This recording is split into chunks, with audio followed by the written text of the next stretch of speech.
Olá, pessoal, sejam muito bem-vindos. É uma alegria enorme recebê-los aqui para o que eu considero o início de uma jornada. Uma jornada fundamental, na verdade.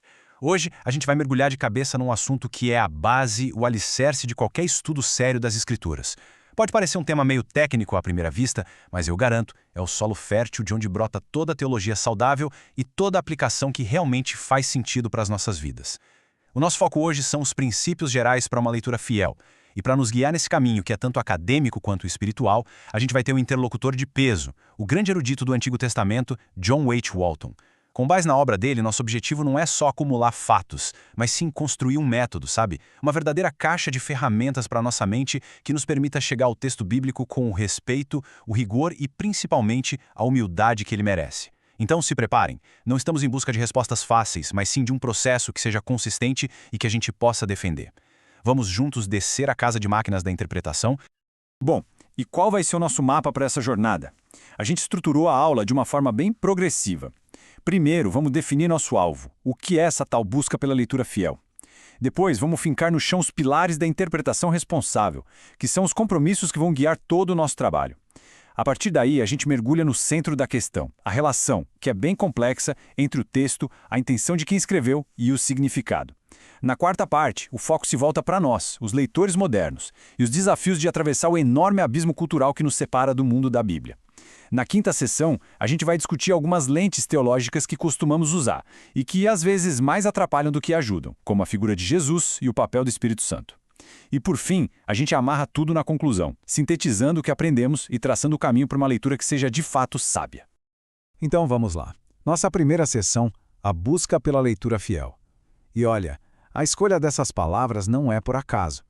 Não estamos falando de um passatempo, de uma leitura de cabeceira qualquer. A gente está enquadrando a interpretação da Bíblia como uma jornada, uma busca mesmo, que exige o nosso melhor intelectualmente e, ao mesmo tempo, uma profunda humildade espiritual. Para quem leva a Bíblia a sério, para quem a vê como um texto sagrado, essa jornada não é uma opção, é a peregrinação mais essencial de todas. E essa frase do John Walton, ela resume de forma brilhante o espírito da nossa busca. A palavra-chave aqui, o conceito que vira a chave de toda a nossa abordagem, é mordomia. Pensa bem, no mundo antigo, o mordomo não era o dono da casa, dos bens. Ele era o administrador. Alguém de confiança responsável por cuidar de algo que pertencia ao seu senhor. Agora, aplicar essa imagem à Bíblia, isso é revolucionário. Significa que o texto não é nosso. A gente não é dono dele para fazer o que quiser, para torcer uma palavra aqui, outra ali, até que ele se encaixe no que a gente já pensa. Não, nós somos servos do texto. Nossa tarefa é administrar com fidelidade a mensagem que nos foi confiada, preservando a sua integridade, o seu sentido original. Essa postura de mordomo nos tira da arrogância de quem se acha proprietário e nos coloca na humildade de quem serve. E essa, pessoal, é a primeira e mais importante mudança de mentalidade que a gente precisa ter. E essa ideia de ser um mordomo do texto, bom, ela bate de frente com uma armadilha que, olha, é talvez o vício de interpretação mais comum que a gente vê por aí. Pensa comigo, qual é a primeira pergunta que costuma surgir na nossa cabeça quando a gente lê uma passagem da Bíblia? É quase automático. O que isso significa para mim? Essa pergunta não é mal intencionada, claro. Ela nasce de um desejo genuíno de que o texto fale a nossa vida. Mas se essa for a primeira pergunta, ela é metodologicamente um desastre. Por quê? Porque ao colocar o eu, o mim, no centro de tudo, a gente escancara a porta para dois problemas gigantes. O primeiro é o anacronismo. A gente começa a impor as nossas ideias, os nossos valores do século XXI, a nossa visão de mundo, sobre um texto que nasceu num mundo completamente diferente. O segundo é a subjetividade sem freio. O significado vira aquilo que eu sinto, o que me conforta, o que confirma o que eu já acreditava. No fim das contas, essa abordagem acaba silenciando a voz do autor antigo para amplificar o eco da nossa própria voz. Para nos ajudar a visualizar a disciplina que a gente precisa ter, o Walton usa uma metáfora muito legal tirada de um livro infantil sobre um trenzinho chamado Tootle. A grande lição que o Tootle precisava aprender era: permaneça nos trilhos, não importa o que aconteça. Os trilhos eram o propósito dele, a função dele. Fora dos trilhos, ele até podia se divertir, passear pelos campos floridos, mas ele deixava de ser um trem de verdade. A interpretação fiel, diz Walton, é exatamente isso. É a gente se comprometer a permanecer nos trilhos da intenção que o autor quis comunicar. Nós, assim como o Tuttle, somos tentados o tempo todo a sair dos trilhos do rigor, do método, para passear pelos campos das nossas próprias ideias, das nossas aplicações criativas. E os princípios que a gente vai estudar aqui funcionam como as bandeiras vermelhas da história do trenzinho. São sinais de alerta, controles que nos chamam de volta à nossa tarefa e nos lembram que a nossa liberdade como intérpretes não está em criar significados, mas sim em descobrir o significado que já está lá, depositado no texto. E com isso a gente fecha a nossa primeira sessão. O que estabelecemos até aqui? Que a nossa busca é por fidelidade, não por criatividade sem controle. Que a nossa postura deve ser a de mordomos humildes e não de donos do texto. E entendemos, com a metáfora dos trilhos, que nosso objetivo é nos mantermos no caminho traçado pela intenção do autor. Com essa base bem firme, agora sim a gente pode começar a construir os pilares de uma interpretação responsável. Muito bem, vamos para a nossa segunda sessão, Pilares da Interpretação Responsável. Se na primeira parte a gente definiu o destino da nossa viagem, agora a gente vai construir o alicerce do nosso método. Pensa num prédio. Se a fundação não for sólida, ele desaba. Da mesma forma, uma interpretação da Bíblia precisa de compromissos, de conceitos básicos que garantam que ela seja estável, consistente e controlada. Sem esses pilares, todo o nosso esforço vira só um amontoado de opiniões pessoais, sem autoridade nenhuma. E o primeiro pilar é uma distinção que o Walton insiste que é crucial: a diferença entre buscar uma interpretação correta e uma interpretação fiel. Parecem a mesma coisa, né? Mas as consequências são totalmente diferentes. A busca pela interpretação correta muitas vezes vira uma guerra de torcidas teológicas. O foco se torna provar que o meu lado está certo e o outro está errado. É sobre vencer o debate, defender a minha doutrina. Essa mentalidade gera uma atitude de certeza, de dono da verdade. E o resultado, na maioria das vezes, é só a gente sair confirmando aquilo que já pensava antes. Em contraste, a busca por uma interpretação fiel muda o foco do resultado para o processo. A pergunta principal deixa de ser será que eu estou certo e passa a ser será que meu método é rigoroso? É transparente? Eu consigo defendê-lo com base nas evidências do texto? Essa abordagem exige humildade, porque a gente parte do princípio de que somos falhos, de que temos nossos pontos cegos. O objetivo não é ganhar uma discussão, mas honrar o autor, descobrindo a mensagem que ele se esforçou tanto para comunicar. O segundo pilar nos protege de um perigo muito grande: o individualismo. A interpretação responsável não é e nunca pode ser um ato solitário. Ninguém, por mais inteligente, piedoso ou estudado que seja, tem todas as ferramentas, enxerga todas as evidências ou está livre de todos os preconceitos culturais e pessoais. Aquela arrogância do intérprete solitário que acha que descobriu a verdade que ninguém em 2000 anos de história viu, isso é um perigo enorme. É por isso que a comunidade funciona como um sistema de freios e contrapesos. E aqui a gente fala de comunidade em dois sentidos. A comunidade global, que nos mostra perspectivas de outras culturas e corrige a nossa visão limitada. E a comunidade histórica, a tradição da Igreja ao longo dos séculos, que nos oferece a sabedoria acumulada e nos alerta contra novidades sem fundamento. Submeter as nossas conclusões ao debate, ao escrutínio da comunidade, é um ato de humildade e um passo fundamental para a fidelidade. E desses dois pilares, o Walton deriva 3 compromissos práticos que não dá para negociar. Primeiro, responsabilidade. A gente tem uma responsabilidade, digamos, vertical com Deus, o autor divino, e uma responsabilidade horizontal com os autores humanos, os instrumentos que ele usou. Honrar essa dupla responsabilidade significa levar a sério a intenção literária deles. Segundo, consistência. Esse compromisso é um teste para nossa honestidade intelectual. A gente tem que estar disposto a aplicar o nosso método de forma consistente, mesmo que o resultado desafie as nossas tradições ou crenças mais queridas. Se uma interpretação, por mais bonita que seja, não se sustenta como parte da intenção original do autor, ela precisa ser purgada, eliminada do nosso entendimento do significado do texto. E terceiro, controles. A história, infelizmente, está cheia de exemplos terríveis de atrocidades que foram justificadas por interpretações bíblicas sem controle. Cruzadas, Inquisição, defesa da escravidão, isso nos ensina uma lição muito séria. O intérprete sem controle é perigoso. Por isso a gente precisa voluntariamente se submeter a controles metodológicos. O objetivo desses controles não é limitar a Bíblia, não é colocar Deus numa caixa. É nos restringir, nos proteger de nós mesmos, da nossa tendência de transformar a palavra de Deus no espelho dos nossos próprios desejos e preconceitos. E para colocar esses compromissos em prática, a gente trabalha dentro de 4 contextos que estão sempre ligados, como se fossem o ecossistema do texto. Ignorar qualquer um deles é como tentar entender um peixe fora d'água. O contexto linguístico nos chama a levar a sério as línguas originais.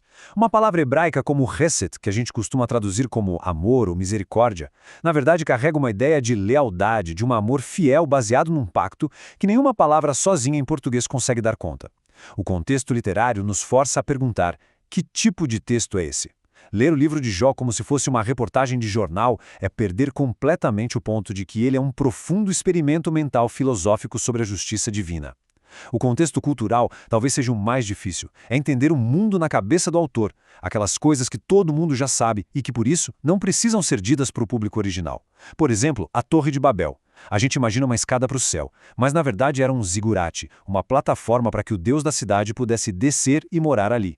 O pecado não era a altura, era a tentativa de manipular a divindade. E, por fim, o contexto teológico. A gente precisa lembrar que os autores bíblicos não pensavam exatamente como nós. A ideia de diabo como um adversário cósmico de Deus, por exemplo, é algo que se desenvolve tardiamente. A plateia original de Gênesis não pensava na serpente do Éden como Satanás. E assim a gente fecha a segunda sessão. Vimos que a busca pela fidelidade é melhor que a briga pela correção. Entendemos que interpretar é uma tarefa comunitária, não solitária. E nos comprometemos com a responsabilidade, a consistência e os controles, sempre dentro dos conceitos linguístico, literário, cultural e teológico. Com esses pilares bem firmes, estamos prontos para ir para o coração da nossa discussão, a relação entre texto, intenção e significado. Sejam bem-vindos à terceira sessão da nossa aula, que é, sem dúvida, o núcleo da nossa investigação. Depois de montar os pilares da interpretação, agora a gente vai se aprofundar na dinâmica fundamental entre o texto escrito, a intenção de quem o produziu e o significado que surge disso tudo. As perguntas que vão nos guiar aqui são: o que afinal é o significado de um texto? Onde ele mora? Está no texto em si? Na cabeça do autor? Na cabeça do leitor? E o mais importante, como é que a gente pode chegar até ele de uma maneira controlada e fiel?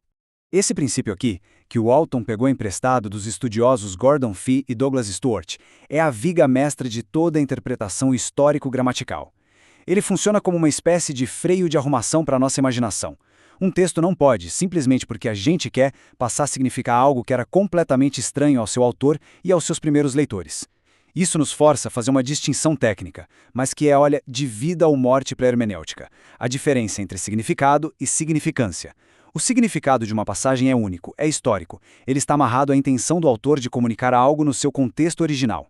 É o que o autor quis dizer.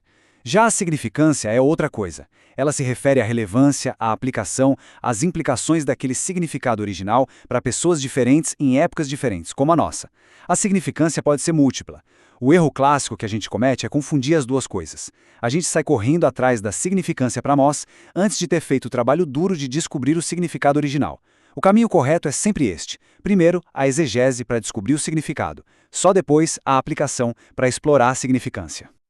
Ok, essa distinção pode parecer meio teórica. Então vamos ver na prática com um exemplo poderoso. Gênesis 3:15. Por séculos, a tradição cristã leu esse verso como o proto-evangelho, a primeira promessa de um Messias, o descendente da mulher, que esmagaria a cabeça de Satanás, a serpente. Essa é uma leitura de uma significância teológica gigantesca. Mas a pergunta é, esse era o significado original? Walton, com base numa análise rigorosa, argumenta que não. Primeiro, no hebraico, a palavra para descendente, zerá, é na maioria das vezes coletiva. Se refere à posteridade como um todo, não a um único indivíduo. Segundo, o verbo hebraico, shuf, que a gente traduz como ferir ou esmagar, é o mesmo para a ação do descendente contra a cabeça da serpente e para a ação da serpente contra o calcanhar do descendente.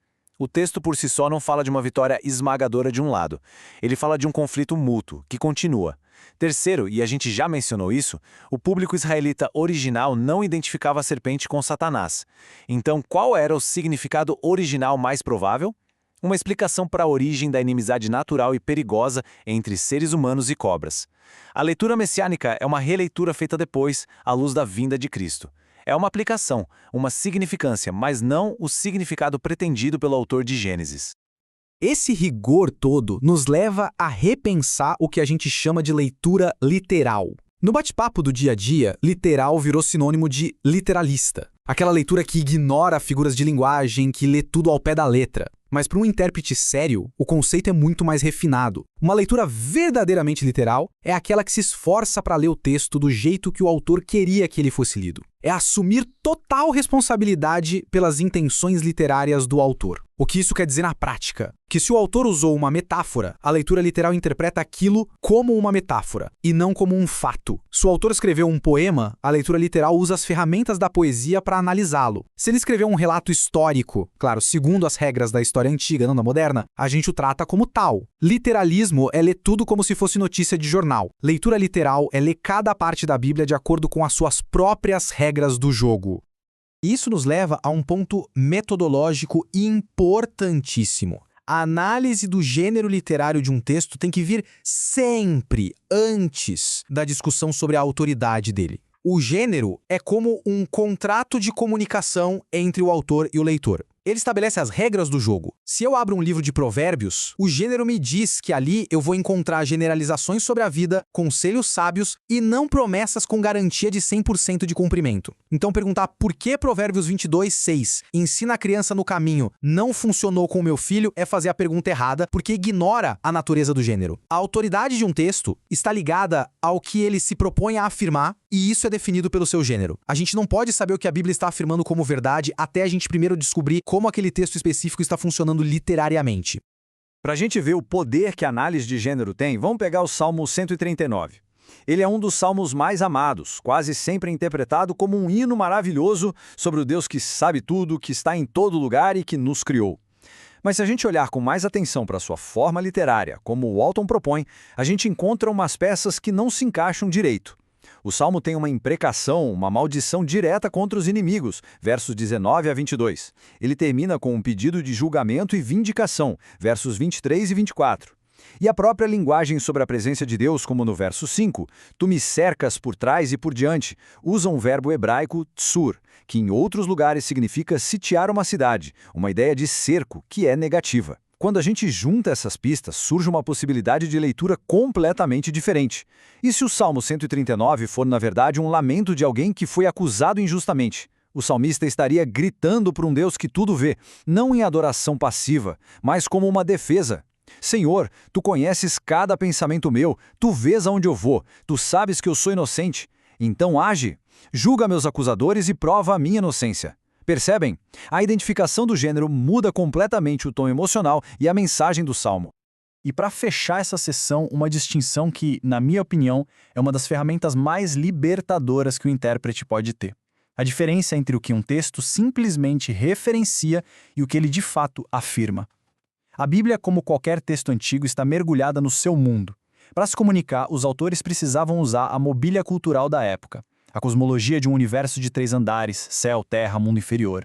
Os códigos de lei, as estruturas sociais, tudo isso são referências. São o pano de fundo, o veículo que o autor usa para levar a sua mensagem. A afirmação, por outro lado, é a mensagem teológica em si, aquilo que o autor quer comunicar usando aquele veículo. A autoridade divina da Escritura está nas suas afirmações, não nas suas referências culturais. A Bíblia não está afirmando que o céu é uma cúpula sólida sobre a terra. Ela está usando essa imagem cultural como referência para afirmar algo sobre a soberania de Deus. Confundir o verículo com a mensagem é um erro que nos leva a defender como divinas coisas que são apenas culturais e antigas. E aqui termina a nossa terceira sessão. Aprendemos que o significado está ligado à intenção do autor. Redefinimos a leitura literal como uma leitura responsável para com o gênero e, crucialmente, aprendemos a distinguir entre referências culturais e afirmações teológicas. Com essas ferramentas em mãos, estamos prontos para olhar para o outro lado da equação. Nós, os leitores. Entramos agora na quarta sessão. Até agora, o nosso foco foi o texto e o autor. Agora, a gente vira a câmera para nós, os leitores. Se a interpretação é uma ponte de comunicação e o autor está numa ponta, nós estamos na outra. E entre nós existe um abismo gigantesco de tempo, de língua, de cultura. Essa sessão é sobre isso. Entender o tamanho desse abismo e discutir como a gente pode construir pontes sólidas sobre ele, em vez de fingir ingenuamente que ele não existe. Essa frase que o John Walton popularizou resume perfeitamente o nosso dilema. Como pessoas de fé, a gente afirma que a Bíblia é a palavra de Deus para nós, ou seja, ela tem uma mensagem que atravessa o tempo e é relevante hoje. Perfeito. No entanto, a gente precisa ter humildade de reconhecer que ela não foi escrita diretamente a nós. O autor de Deuteronômio não estava pensando num estudante universitário brasileiro do século XXI. Ele estava escrevendo para israelitas que estavam prestes a entrar na Terra Prometida. Eles e o autor compartilhavam uma história, um conjunto de ideias, um universo de símbolos que nós não compartilhamos. Nós somos, na prática, ouvintes de uma conversa que não era pra gente. E por que isso é tão importante? Porque define de quem é a responsabilidade de se adaptar. Não é o texto que tem que magicamente se curvar ao nosso mundo. Somos nós que temos que fazer o esforço de viajar no tempo, de virar um pouco antropólogos, um pouco historiadores, para entender o mundo deles e assim entender a conversa original. E esse exemplo de Jó 19:25 mostra de forma muito clara o perigo de não atravessar esse abismo. A famosa frase "eu sei que o meu Redentor vive" virou música, hino e é quase sempre interpretada como Jó expressando sua fé em Jesus Cristo como seu Salvador. Só que essa leitura ignora totalmente o contexto cultural da palavra hebraica Coel. No antigo Israel, o Coel era uma figura jurídica, o parente resgatador. Ele tinha obrigações legais: vingar o sangue de um parente, resgatar as terras da família, libertar um parente da escravidão. Ele era, em resumo, um defensor legal da honra e do patrimônio da família. Jó, durante todo o livro, está protestando sua inocência. Ele se vê como vítima de uma injustiça. Então, quando ele clama pelo seu Coel, ele não está buscando um salvador para os seus pecados. Ele está buscando um advogado de defesa, um parente no céu que possa levar o caso dele ao tribunal de Deus e provar que ele é justo. Ler Jesus nessa passagem é um anacronismo que nos faz perder a força do grito de Jó por justiça no seu próprio contexto.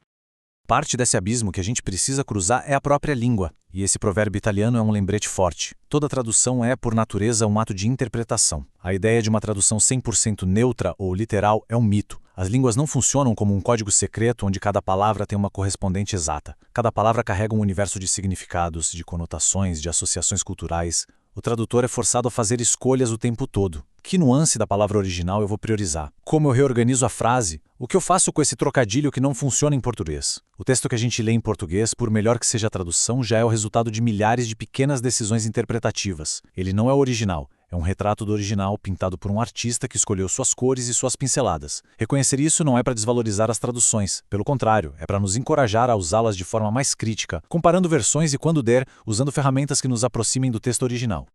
E este slide mostra o impacto que essas escolhas de tradução têm na teologia. A palavra hebraica teshuká, em Gênesis 3,16, na maldição sobre a mulher, é muito difícil de traduzir. Ela só aparece 3 vezes em todo o Antigo Testamento. Olha só as implicações das diferentes escolhas. A tradução da Nova Almeida atualizada, "o seu desejo será para o seu marido", soa mais neutra, talvez apontando para uma dependência. Já a nova versão transformadora é bem mais forte e negativa. Você terá desejo de controlar o seu marido. Isso já transforma a maldição numa luta por poder. A English Standard Version, uma tradução importante em inglês, vai ainda mais longe e traduz como "seu desejo será contrário ao seu marido", sugerindo um conflito aberto. Cada uma dessas traduções não está só trocando uma palavra por outra, está embutindo no texto uma teologia inteira sobre as relações entre homem e mulher depois da queda. O leitor que lê só uma versão pode achar que a Bíblia diz aquilo, quando na verdade aquilo é uma decisão interpretativa muito importante da comissão de tradução. E por último, para atravessar o abismo, a gente precisa ajustar a nossa ideia do que é um livro e um autor. Nós somos da cultura do texto, herdeiros da invenção da imprensa. Para nós, a autoridade está no texto escrito, fixo. O mundo antigo era diferente. Era uma cultura de audição. A transmissão de histórias, leis, tradições era feita principalmente de forma oral. A escrita era cara, era coisa de especialista. Os livros da Bíblia, como a gente tem hoje, são o resultado final de um longo processo de tradição oral, de compilação de várias fontes, de edição. Então, ao fazer perguntas modernas como quem foi o único autor de Gênesis, é muitas vezes a pergunta errada. A nossa responsabilidade como intérpretes não é necessariamente com um autor original lá no começo de tudo, mas sim com o editor, o redator final que deu ao livro a sua forma canônica, a sua estrutura e a sua mensagem final. É a intenção desse editor final que a gente está tentando descobrir. E assim encerramos a 4ª sessão. Vimos que a gente precisa assumir a responsabilidade de cruzar o abismo cultural. Vimos como a tradução já é interpretação, e como a natureza oral dos textos desafia nossas ideias modernas sobre a autoria. Com essa consciência dos desafios que nós, como leitores, enfrentamos, podemos agora analisar os pressupostos teológicos que a gente traz para a leitura. Chegamos à nossa penúltima sessão. Nós já exploramos o texto, o autor e o leitor. Agora vamos nos voltar para as lentes teológicas que a gente usa para ler as Escrituras. Essa sessão vai lidar com alguns dos pressupostos mais fortes que os leitores cristãos trazem para a Bíblia, nossa compreensão de Jesus, do Espírito Santo e nosso desejo por uma visão bíblica de mundo. O objetivo aqui não é negar esses pressupostos, de forma alguma, mas aprender a usá-los de um jeito que eles iluminem o texto em vez de distorcê-lo. Como cristãos, a gente acredita que o Antigo Testamento aponta para Jesus. A questão central, o pulo do gato, é como ele aponta. E aqui o Walton nos dá uma distinção que é de uma ajuda imensa. A diferença entre uma leitura cristológica e uma cristotélica. Uma leitura cristológica do Antigo Testamento costuma ser alegórica, anacrônica. Ela tenta achar Jesus debaixo de cada pedra, sabe? Vê a madeira que Isaac carregou como sendo sobre a cruz. O maná no deserto como sendo sobre Jesus, o pão da vida. O problema dessa abordagem é que ela passa por cima do significado original do texto para o seu primeiro público. Ela lê o Novo Testamento de volta para o Antigo, desrespeitando a integridade do Antigo Testamento. Já uma leitura cristotélica é mais fiel e mais sólida. Ela funciona em duas etapas. Primeiro, ela faz o trabalho de casa, entender a passagem do Antigo Testamento no seu próprio contexto histórico, literário, teológico. O sacrifício de Isaac é, antes de mais nada, sobre a fé radical de Abraão. Só depois, num segundo momento, a leitura cristotélica pergunta: como essa passagem, com seu significado original intacto, se encaixa na grande história da aliança que se move em direção a Cristo e encontra nele o seu ponto máximo? O Antigo Testamento não é primariamente sobre Jesus, ele nos leva até Jesus. Essa abordagem honra os dois testamentos. Outro pressuposto fundamental é o papel do Espírito Santo na interpretação. A gente acredita que o Espírito nos ilumina para entender a palavra, e isso é verdade. Mas essa crença pode ser distorcida de um jeito perigoso. O papel do Espírito, segundo a teologia clássica, foi inspirar os autores a produzirem um texto com autoridade. O papel do Espírito para o leitor não é dar uma revelação nova ou um atalho que nos livra do trabalho duro de estudar. Apelar para "o Espírito me revelou que isso aqui significa X", especialmente quando X não tem nada a ver com o contexto, é um curto-circuito na interpretação. Isso transforma o debate em uma guerra de experiências pessoais que ninguém pode verificar. O papel do Espírito no leitor é o de iluminação e aplicação. Ele abre os nossos olhos para a beleza e a verdade da mensagem que já está no texto. Ele nos convence do poder dessa mensagem e nos ajuda a aplicá-la. O Espírito não nos dá um significado secreto. Ele nos ajuda a entender e a sermos transformados pelo significado público e original do texto. Movidos por uma vontade sincera de viver sob a autoridade de Deus em todas as áreas da vida, muitos de nós buscamos uma visão bíblica sobre tudo. Qual o modelo econômico bíblico? E a democracia? E a dieta? A intenção é nobre, mas a premissa é um pouco problemática. A gente precisa ter a honestidade intelectual de reconhecer que a Bíblia não foi escrita para ser uma enciclopédia com a opinião de Deus sobre todos os assuntos que a gente possa imaginar, especialmente sobre coisas que os autores originais nem sonhavam que existiriam. Vamos ver alguns exemplos claros que o Walton dá.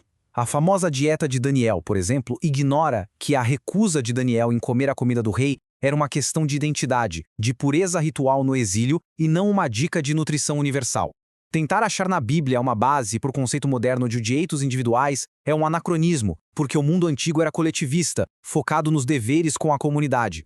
Transformar a liderança de Neemias ou Davi num modelo bíblico de liderança para empresas hoje é pegar só as partes boas e ignorar as falhas e o contexto único em que eles viviam. A Bíblia descreve a guerra de conquista de Israel no contexto da teocracia. Ela não oferece um manual de ética militar para as nações de hoje. Respeitar a autoridade da Bíblia significa também respeitar os seus silêncios, os limites daquilo que ela quis ensinar. Tentar forçá-la a falar sobre tudo é, ironicamente, uma forma de desrespeitá-la. E com isso, a gente fecha a quinta sessão. Aprendemos a ler o Antigo Testamento de forma cristocêntrica. Esclarecemos que o papel do Espírito é iluminar o significado do texto, não criar um novo, e reconhecemos que precisamos respeitar os limites do texto. Estamos agora na reta final, prontos para amarrar tudo o que aprendemos. Bom, chegamos à conclusão da nossa aula. Nesta última sessão, o nosso objetivo é juntar todas as pontas soltas, sintetizar os princípios mais importantes e pensar no impacto que tudo isso pode ter na nossa jornada. O objetivo final não é só nos tornarmos leitores que sabem mais coisas, mas sim intérpretes mais fiéis, mordomos mais sábios da revelação de Deus. Vamos recapitular os pontos-chave da nossa conversa. Primeiro, a nossa meta é a fidelidade no método, uma busca humilde pelo processo certo, em vez da arrogância de achar que temos a interpretação correta. Segundo, a autoridade da Bíblia está na intenção do autor humano através de quem Deus falou. É essa intenção que a gente tem que buscar. Terceiro, a responsabilidade é nossa. A gente tem que fazer o trabalho de cruzar o abismo cultural, em vez de esperar que o texto venha até nós. Quarto, aprendemos a importância das distinções, a diferença entre o significado original e a significância para hoje, e a diferença entre a referência cultural e a afirmação teológica. E por fim, a síntese de tudo. Uma leitura fiel não é fácil. Ela exige humildade, disposição para o trabalho duro de estudo e aceitação de controles que nos protejam de nós mesmos. E assim, a gente volta para a nossa primeira metáfora, a do trenzinho Turo. É muito importante entender que os princípios e controles que a gente discutiu hoje não são uma prisão, não são regras para tirar a alegria da leitura. Pelo contrário, eles são como as bandeiras vermelhas nos trilhos. A função deles é nos libertar. Eles nos libertam de nós mesmos, dos nossos preconceitos, das nossas leituras intuitivas mais erradas, das nossas agendas teológicas, do nosso desejo de fazer o texto dizer o que a gente quer ouvir. Ao nos manter nos trilhos da intenção do autor, esses princípios nos permitem ouvir com mais clareza e com mais poder a mensagem que Deus quis comunicar. Eles nos colocam no caminho seguro da revelação, nos protegendo dos campos floridos, mas perigosos da nossa própria imaginação. E eu termino esta aula deixando essa pergunta para a reflexão de cada um. A jornada que a gente fez hoje não pode ser só um exercício intelectual. Se esses princípios fazem sentido, eles exigem uma mudança profunda na nossa prática. Não é só aprender uma técnica nova, mas cultivar uma virtude nova, a sabedoria na interpretação. A questão que fica é como essa nova abordagem vai mudar na prática o nosso estudo pessoal, o nosso ensino na comunidade, a nossa pregação e a nossa vida. Como a gente pode sair de uma postura de meros consumidores de informação bíblica para de mordomos responsáveis, intérpretes cuidadosos e praticantes fiéis da palavra de Deus? A resposta que cada um de nós der a essa pergunta, não com palavras, mas com a prática, vai definir a qualidade e a fidelidade da nossa jornada sobre os trilhos. Muito obrigado pela atenção de todos.